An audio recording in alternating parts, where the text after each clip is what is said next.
Yesterday, McFarlane's bark had a fire in their yard debris pile. Fire truck came, spent a lot of time there pouring water on the fire. Here we are on day 2, and there's still a lot of water being poured on the fire. They're stirring it, trying to get to the bottom of it, finding the hot spots and eliminating them.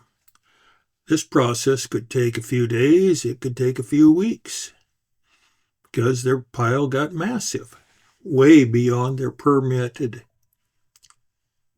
file size.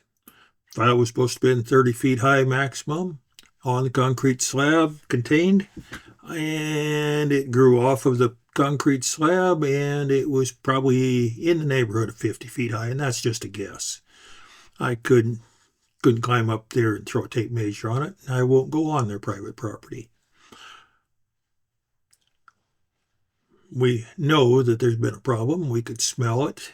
It was just composting and pretty stinky, and it was just a matter of time.